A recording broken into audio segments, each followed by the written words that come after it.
that I am. Exodus chapter 3 verse 13. And Moses said unto God, Behold, when I come unto the children of Israel, and shall say unto them, The God of your fathers has sent me unto you, and they shall say to me, What is his name? And what should I say to them? So Moses went to the Father and was speaking with the Father, and he said, listen, these people, your people, they want to know your name. What am I going to tell them? Read. Listen to God's response. Exodus chapter 3 verse 14. And God said unto Moses, I am that I am. And he said, Thus shalt thou say unto the children of Israel, I am have sent me to you. I am have sent me to you. The Father said, I am that I am. And he said, tell the children of Israel that I am have sent you. You understand? If you translate that into the ancient Hebrew, that name, I am that I am, is a higher, a shar, a higher. So can you repeat that? A higher, a shar, a higher. So that's the name you need to pray. Okay? That's the name of the Father. According to the Bible, not according to us. Alright? It's right there in the Bible. I am that I am. That is real Hebrew. You can do the research. No problem, sister. And what's that? Pesticide on it, or that spray on it. They spray that stuff going here in my road. It's not like going over there in another country and going on the stand. You just got it out the ground, man. Going down south or somewhere else, getting the fish out to sea instead of seeing it over here. See it over here.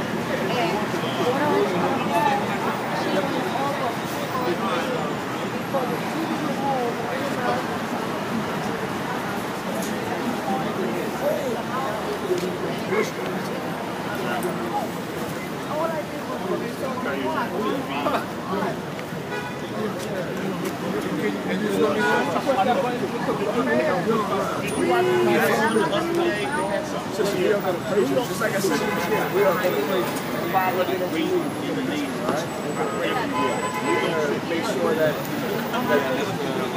if you come to our church, we're going to, we're doing it next week, next Saturday, and we are going to show you how to get stronger spiritually, so that when these things happen, you don't take it the wrong way. We love you too, sis. We have a good one, okay? Love you guys. Love you. God bless you all. Love you too, sis. Love you. Love you. So, well, praise the Father for that. I mean, we thank the Father for opportunities like that, speaking with brothers and sisters that are in need. Our people are in need. It is our people that are out here going through these trials and tribulations. And it's because we're going to Deuteronomy 28. Let's go to it. We are suffering curses. We are suffering curses. What is 7 and 6? We are suffering curses. Curses that we cannot overcome, lest it be that we go to the Father and pray and come to Him and ask for forgiveness for the sins of our forefathers and accept His Son and accept His Son's sacrifice. That's the only way we can come out these conditions that we're in. And it's not until His Son comes back that we'll fully be taken out of these conditions. Listen, we're still going to be in the ghettos. We are still going to have a liquor store on every corner. We are still going to have a church on every corner. We are still going to be in the poverty that we're in. But we will not be hateful. We will not look at each other with an evil eye. We will actually show love to each other. Why? Because we know who we are. We know that we're the children of God. We know that time is coming. Amen. That it is coming to an end. So when we find out who we are, there's many important things that will happen. The first is that we will begin to awaken each other. And the second thing is we will begin to awaken the Gentiles, the other nations. We will be a light to them. There's no way these so-called Jews can be the real Israelites, because they're not enlightening nobody. They're not showing the way to nobody. Here it is, they're about to celebrate Yom Kippur, Tuesday, which is actually the Day of Atonement. And they're not on these corners teaching the people to serve and honor the Father and partake in this feast day that's coming up. Come Tuesday night to Wednesday night, we should be fasting. We should be afflicting our souls like the Father said in Leviticus 23. Yet these Jews are closing their stores, making sure they don't work, and doing everything they need to do, but they're not informing the people what needs to be done. How are they a light to the world? They are not a light to this world, they are darkness. We are here to teach that you must keep these commandments, that you must serve God, that you must follow Christ and be baptized for the remission of your sins. We're not over here ignoring you like these Jewish individuals do. Let me tell you something, they are not suffering these curses. And before you can say it, I'll say it for you. This is not anti-Semitism. First of all, the word is Shem. Anti-Semitism would be properly said, would be the proper way to say it. And we're from the lineage of Shem. So how are you going to say we're anti-ourselves? We can't do that. So let's start reading these curses that are written up in the Bible, and let's see what people on this earth today do these curses link up with. Read Deuteronomy 28, and let's go straight to the curses. Let's go to 15. Deuteronomy 28, 1 to 14 were blessings. 15 to 68 in this chapter are curses. We're going to read these curses, and you, as being smart individuals, tell me what people does this match with today. And if it's the Jewish people, we will shut down this mic and we'll get up out of here and we'll convert to whatever religion you're part of. Read. And we'll give you all the money in our bank accounts. Read. Deuteronomy 28, verse 15. But it shall come to pass, if thou wilt not hearken unto the voice of the Lord thy God. So the Father's saying, Israel, if you don't listen to me, this is what's going to happen. So he gave us blessings in the previous verses. Now he's going to show us what happens if we don't listen.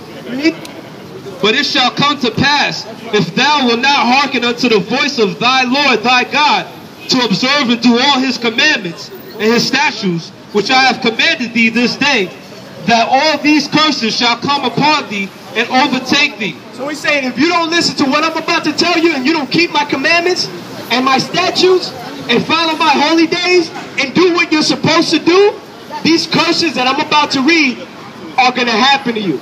Like I said, these curses are going to identify Israel. When we read these curses, tell me who Israel is. Let's go to, let's start. 16. Deuteronomy chapter 28, verse 16. Cursed shalt thou be in the city, and cursed shalt thou be in the field. Cursed shall we be in the city, and cursed shall we be in the field. Meaning, look at this city right here. It is only our people that are walking around cursed. You can't go to the suburbs where the Europeans are and find anybody walking around bugged out of their mind. Walking around down and out. Walking around with the worst, quote-unquote, luck. It's only Israel that walk around with this. It's only our people that walk around through the cities cursed. And in the field means, well, we can work hours and hours a day. 12, 14 hours a day. And we're still making minimum wage. Even a worse curse was when the transatlantic slave trade transpired. And we were working for nothing. We were slaves. When the Spaniards came to Hispaniola or Dominican Republic and Puerto Rico and all these islands, they enslaved. And we worked for nothing. That's a curse. When in Jewish history has that happened? Read, and don't come up here talking the Holocaust either. Please, read. Deuteronomy 28, verse 17. Cursed shall be thy basket and thy store. Meaning we can't even open up a store and have it be successful. It's very few. of all people that have made it out and done something, as far as like a high-level corporation or something. We can't even open a store without it getting trampled. Read. Deuteronomy 28, verse 18. Cursed shall be the fruit of thy body, and the fruit of thy land, the increase of thy kind, and the flocks of thy sheep. Cursed shalt thou be when thou comest in, and cursed thou shalt be when thou goest out. Verse 20. Jump down to 30. Deuteronomy. There's many curses, so we can't possibly get, we can, but we want to go to the meat and potatoes. So they're all important, but we're going to show ones that really identify who the children of Israel are. Read. Deuteronomy chapter 28, verse 30. Thou shalt betroth a wife, and another man shall lie with her. It says, you shall betroth a wife, and another man will lie with her. Read. Thou shalt build a house, and thou shalt dwell not therein. Thou shalt plant a vineyard, and shalt not gather the grapes thereof. Meaning, we're going to do all these things thinking we're getting gain, and somebody, another nation, is going to come and take it right before our eyes. It's a bad. Oh. It's okay. We'll just ride this one out. Another nation is going to take it right before your eyes. Does that not sound familiar? Did that not happen during the transatlantic slave trade?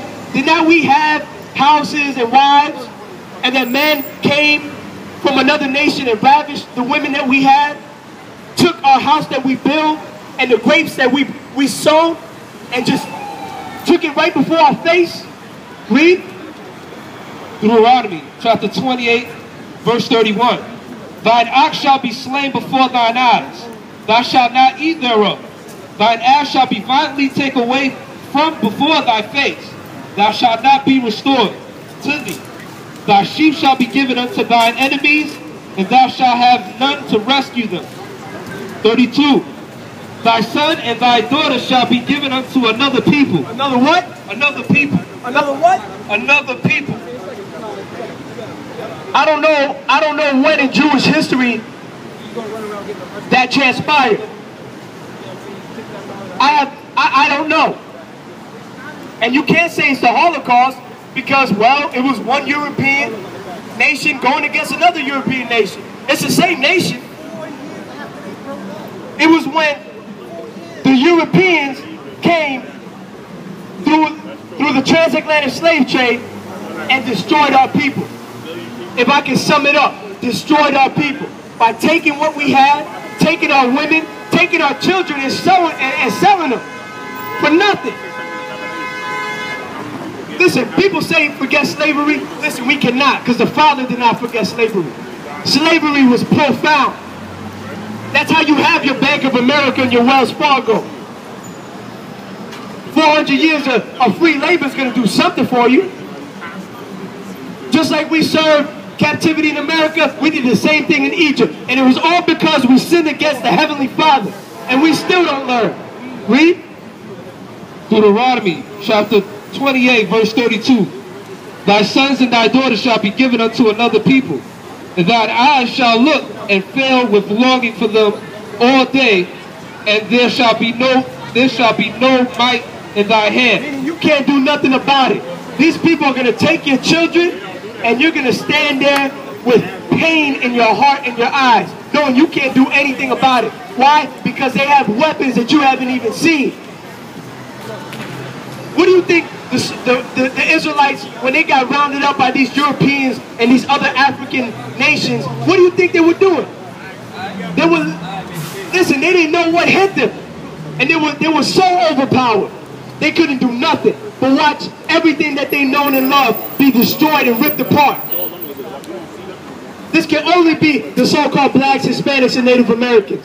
This can only be us. Read. Deuteronomy chapter 28, verse 33. The fruit of thy land and all thy labors shall a nation which thou knowest not eat up, and thou shalt be only oppressed and crushed away. Did we know the Europeans, when they crossed the seas and came and got us out of the Ivory Coast of Africa? No. When they came over to Hispaniola and Puerto Rico, did we know them? No. But they came and took our land, took our goods, and took everything we knew and destroyed us. And we're not saying this as in a hate-filled, we need to stand up against white man type of way. No, that was a curse because we decided to sin. The Father just used them to do it, to execute judgment on us. It's not the white man's fault. It's our fault. We sinned against the Heavenly Father. We did what we weren't supposed to do. We went after other gods. Just like he used the Egyptians to hurt us, he used the white man to hurt us. It's the same thing. We can't hate the white man. And if there's a doctrine out there teaching you to hate the white man, that is not of Christ. Read. Deuteronomy chapter 28, verse 34. So that thou shalt be mad for the sight of thine eye. Jump down to 37. Deuteronomy chapter 28, verse 37. And thou shalt become an astonishment. A what? Astonishment. Read. A proverb. A what? A proverb. An astonishment and a proverb. Read. And by word among all nations, whether the Lord shall lead thee. What is an astonishment? When people see us, they're amazed. Like, wow. You know how much these people have been through? And they're still here? Or it could be a negative astonishment. Because we got brothers and sisters representing our people in a negative way. Like these so-called rappers and whatnot. And these sisters dancing half naked on TV. So whether it's in a positive way or a negative way, we will always be in astonishment. And a proverb meaning a story. Meaning like, yo, don't you know these people were the ones that went through slavery? These are the real Israelites. Listen, I've been in Africa. I went to Africa. And I sat amongst Egyptians and other Africans. And they know that the Negroes in America are not the same people as the Africans. They know that. They tell me when I was there, they told me like it was nothing. Me and my brothers would walk to them and talk to them. And we'll say, hey, is there any relation with you, the Africans and the Negroes in America? And they'll say, no, not at all. As a matter of fact, we have no relation at all. We didn't go through slavery. That's what they'll tell you. They know it. And what do we call ourselves? African American. Read. Deuteronomy. And a byword is what? Nigger, spit, wetback. These are all bywords and slurs that we are being told and slandered with on a daily basis. Read. Deuteronomy chapter 28, verse 37. And thou shalt become an astonishment. You know what? Let's jump down. Yeah, jump to 48. Deuteronomy chapter 28, verse 48. Therefore shalt thou serve thine enemies, which the Lord shall send against thee, in hunger, and in thirst, and in nakedness, and in all want of things. And he say, read that again. You need to read that again. Deuteronomy 28, verse 48. Therefore shalt thou serve thy enemies, which the Lord shall send against thee, in hunger, and in thirst, and in nakedness, and in want of all things. You shall serve your enemy that the Lord's going to send against you. When the Europeans did their conquering, they were sent against the indigenous, the quote-unquote Africans. And we served them hundreds of years in nakedness, in hunger, and in want of all things. In want of the basic necessities that we were deprived. This was a curse, the grandest of all curses that we serve. We went through it in Babylon, we went through it in the Assyrian captivity, and we went through it in the Egyptian captivity, and we went through it in the American captivity. And it is our last captivity. Because the Father is sending his disciples to come wake up the lost sheep of the house of Israel in these last days. Read. Deuteronomy chapter 28, verse 48. And therefore shalt thou serve thine enemies, which the Lord shall send against thee, in hunger, and in thirst, and in nakedness, and in want of all things. Now listen to this part right here. Read. and he shall put a yoke of iron upon thy neck until he have destroyed thee. He said he's going to put a yoke of iron upon your neck till he have destroyed you. Spiritually, physically. Do you understand, brother? You know the history of, bless you, brother. You know the history of the slave trade? Brother, he didn't destroy us utterly because we're still here. But he destroyed us by putting us through these punishments that we went through in slavery. Do you understand? He broke us down. Look at the ghetto. Just like, brother, let me say, you probably have children. I'm sure you've taken a belt to your children. I have. And you break them down when you do that. It's not to kill them, but it's to beat them until they understand that what they're doing is wrong. You see, but with the Father, it's on a more of a profound level. So he beat us for a couple hundred years because we sinned against him in a very profound way. Brother, more than half of the Bible is the Father talking about how we jacked up and how we sinned against it. Israel this, backsliding Israel, turn back. Israel, why are you doing this? Why are you going after other guys? Why are you honoring this? Why don't you honor me? You're rebellious, you're stiff-necked, you're hard-hearted. You understand? So he needed to punish us. And we're still being punished to this day.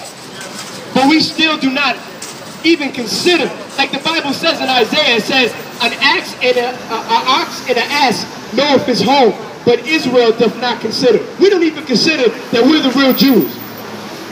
Don't you know the word ghetto means a place that the Jews would reside?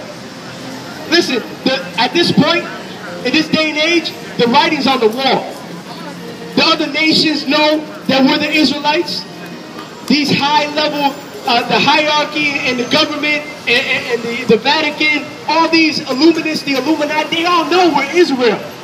And their prime objective is to continue to keep us in a delusion, to keep us fighting each other, to keep us killing each other over the stupidest things, to keep us entertained with these phones and the videos and the music. You understand? They know who we are. They know no sooner as we start to wake up, their kingdom's coming down. Sure.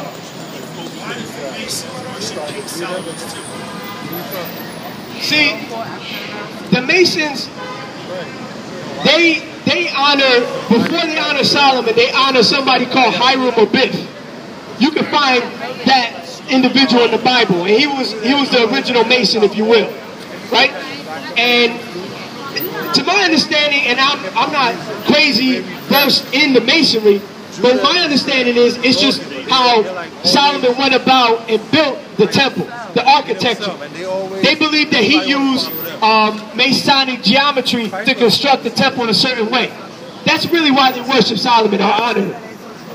But really, who they really honor, and I wish I had the book with me, the Codex Magica, brother Tex Mars, he made a great book called Codex Magica. You should look it up.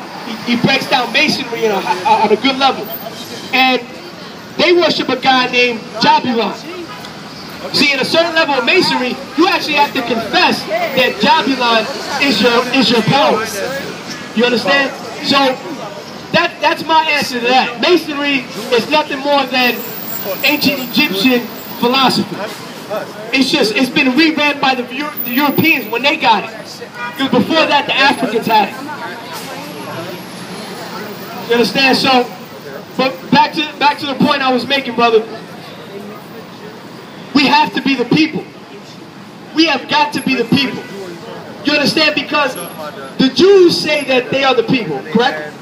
They actually acquired a land off the pretext that they were the Israelites, that they were the chosen people. That's how they're inhabiting Palestine right now, which is actually Israel. It's our land, but they have it for now. So, if they're the people, right, they should fit the curses. And we read the curses, and really, if you go by history, secular history, they don't really match the curses. And we're going to read one last curse that's the nail in the coffin. As a matter of fact, let's go there before I continue. I don't want to ramble on. Let's go. You know what? You want to go to 64, 68?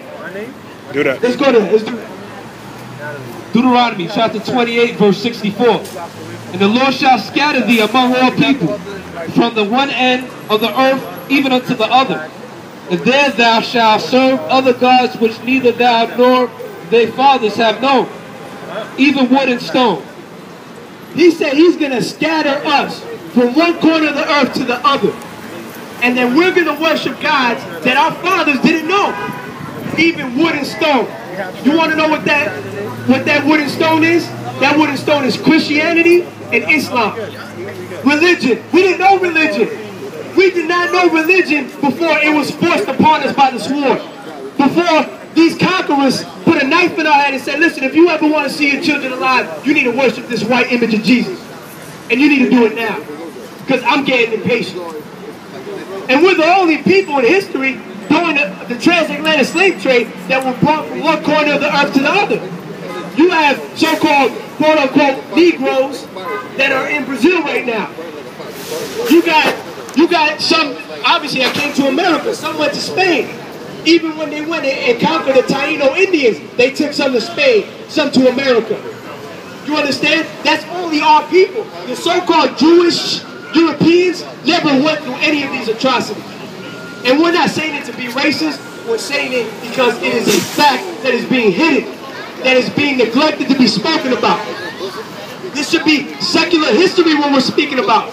Because it ain't just the Bible. The Bible's our foundation. But we have tons and tons of books that we can reference to prove our points.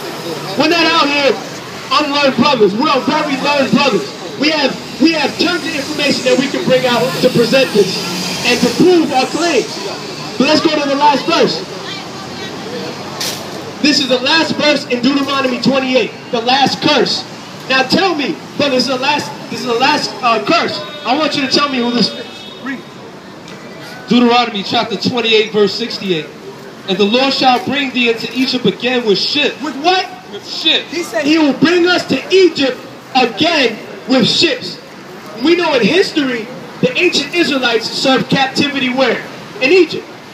They served bondage a couple hundred years in Egypt. But he said, I will bring you to Egypt again with ships. Egypt is a Greek word for bondage. So that word right there simply means bondage. It doesn't mean he was literally going to bring us back to Egypt again, because you can't find that in history. Not for us or the Europeans. But he said, I will bring you into Egypt, meaning bondage, again with ships. Brother, what does that sound like? Be honest. Sounds like the slave trade, brother. You know why? And I wish we had the sign. We lost it recently. But brother, it is a slave trade. We serve bondage again via ships. Read. Deuteronomy chapter 28, verse 68. And the Lord shall bring thee into Egypt again with ships. By the way of, I speak unto thee, thou shalt see it no more again. Meaning, you will never see your homeland again. You will never see Jerusalem again. Read. And there ye shall be sold unto your enemies. You shall be what? Ye shall be sold unto your enemies. Read. For bondwomen. For what? For bondwomen. Bondman. Bondwomen, excuse me, meaning slave woman, read it. And bondmen. Slave men. You will be sold. Just like the auction blocks. Sold to Mr. Whitaker over in Virginia. Sold to Mr. Smith in North Carolina. Sold to Mr. James over in New Jersey. We are the only people that were sold to our enemies and came to a land where we didn't know via ships. And it's not just the so-called blacks or the African Americans, it's the so-called Latinos as well. The so-called Native Americans as well. We are all the same people. We are all the same people. And this book is, that shows you how real this book is. People will tell you, oh man, the white man made the book, man. The white man created the book. Listen, not the white man, the purple man, the black, no man can be this accurate. No man. And the Father did this because we sinned. But you know what? He sent his son, whom the world knows as Jesus Christ. He sent his son back to redeem us from sin. To redeem us. Because you know what? We can't make it without the son. We cannot make it without Christ.